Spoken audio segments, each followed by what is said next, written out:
नमस्कार, मेरा नाम है सुनैना कश्यप और आप देख रही हैं KH लाइव हिमाचल।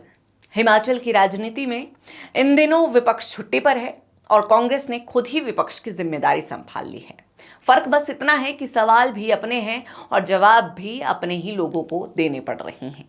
जी हाँ, मुख्यमंत्री सुखविंदर सिंह सुक्खू और कांग्रेस के पूर्व उपाध्यक्ष रहे नीरज भारती के बीच छिड़ी जुबानी जंग अब ऐसे मुकाम पर पहुंच चुकी है जहां इसका असर केवल दो नेताओं की सियासत तक सीमित नहीं रह गया है। यह विवाद अब मुख्यमंत्री की राजनीतिक छवि, कांग्रेस की आंतरिक एकजुटता और सरकार की कार्यशैली पर भी सवाल खड़े कर रहा है।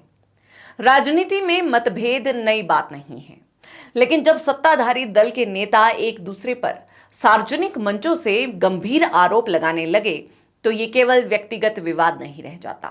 नीरज भारती लंबे समय से सरकार की कार्यप्रणाली और संगठन की स्थिति को लेकर सवाल उठाते रहे हैं। पहले सोशल मीडिया पोस्ट, फिर इस्तीफा और अब सीधे मुख्यमंत्री के खिलाफ मोर्चा। ये दिखाता है कि नाराजगी अस्थायी नहीं बल्कि बहुत गहरी है। मुख्यमंत्री का बयान भी कम चर्चा का विषय नहीं है। आमतौर पर मुख्यमंत्री का पद संयम और संतुलन की अपेक्षा करता है। विपक्ष के नेता पर तीखी टिप्पणी समझी जा सकती है, लेकिन अपनी ही पार्टी के एक नेता के लिए नशेड़ी शब्द का इस्तेमाल राजनीतिक बहस को और नीचे ले जाता है। यही वजह है कि नीरज भारती को पलटवार का मौका मिला और उन्होंने पूरे विवाद को नया मोड़ दे दिया। डोप टेस्ट की चुनौती ने इस मामले को और सनसनीखेज बना दिया है। हालांकि राजनीतिक रूप से देखें तो यह मुद्दा असल सवालों से ध्यान हटाकर व्यक्तिगत आरोपों की दिशा में ले जाता है। यहां एक बात स्पष्ट करना जरूरी है कि किसी भी आरोप की सत्यता का फैसला जांच और फैक्ट्स के आधार पर होता है। मुख्यमंत्री सुखविंदर सिंह सुक्खू इस वक्त ऐसे मोड़ पर खड़े दिखाई दे रहे हैं जहां चुनौती सिर्फ सरकार चलाने की नहीं बल्कि अपनी राजनीतिक छवि को भी सुरक्षित रखने की है। हम ये बिल्कुल नहीं कह रहे कि नीरज भारती द्वारा लगाए गए तमाम आरोप सही है या उनके समर्थन में कोई ठोस प्रमाण मौजूद है, लेकिन राजनीति में कई बार आरोपों की सच्चाई से ज्यादा उनकी गूंज मायने रखती है। नीरज भारती के लगातार हमलों ने मुख्यमंत्री के लिए असहज स्थिति जरूर पैदा कर दी है। अगर इन आरोपों का जवाब केवल बयानबाजी तक सीमित रहा और मुख्यमंत्री ने समय रहते राजनीतिक रूप से आक्रामक या स्पष्ट रुख नहीं अपनाया तो आने वाले दिनों में नए नए आरोप और सवाल सामने आ सकते हैं। सुक्खू सरकार के सामने इस वक्त शायद सबसे बड़ा संकट विपक्ष नहीं बल्कि अपनी छवि को सुरक्षित रखना है, क्योंकि जब किसी विवाद की चर्चा लगातार बनी रहती है तो लोग आरोपों की सत्यता से पहले ये देखने लगते हैं कि जवाब कितना मजबूत और विश्वसनीय है।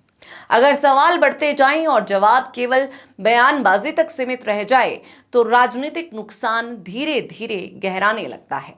यहां सबसे बड़ा सवाल कांग्रेस हाईकमान की भूमिका पर भी खड़ा होता है।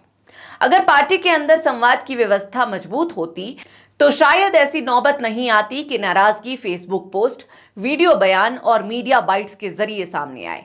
जब असंतोष को पार्टी मंच नहीं मिलता तो वो सार्वजनिक विवाद बन जाता है। इस पूरे घटनाक्रम का दूसरा महत्वपूर्ण पहलू कांग्रेस संगठन से जुड़ा है। आखिर ऐसी क्या परिस्थितियां बनी कि पार्टी का एक वरिष्ठ नेता सार्वजनिक रूप से अपनी ही सरकार के खिलाफ मोर्चा खोले हुए है? क्या पार्टी के भीतर संवाद की कमी है? क्या असंतोष को व्यक्त करने के लिए संगठनात्मक मंच पर्याप्त नहीं है? ऐसे सवाल कांग्रेस नेतृत्व के लिए भी चिंता का विषय होने चाहिए। फिलहाल इतना जरूर कहा जा सकता है कि नीरज भारती के आरोपों ने मुख्यमंत्री सुखविंदर सिंह सुक्खू के लिए मुश्किलें बढ़ाई हैं। चाहे आरोप सही हो या गलत, लेकिन उन्होंने राजनीतिक बहस का केंद्र बदल दिया है। सरकार की उपलब्धियों की चर्चा कम और कांग्रेस की अंदरूनी लड़ाई की चर्चा ज्यादा हो रही है। राजनीति में धारणा कई बार वास्तविकता से ज्यादा प्रभावशाली होती है और यही वो चुनौती है जिसका सामना इस समय मुख्यमंत्री सुखविंदर सिंह सुक्खू को करना पड़ रहा है। बहरहाल इस पूरी चर्चा को आप किस तरह देखते हैं, इस पर आप सभी की क्या राय है, कमेंट सेक्शन में जरूर बताएं और हमारे चैनल को सब्सक्राइब करना ना भूलें।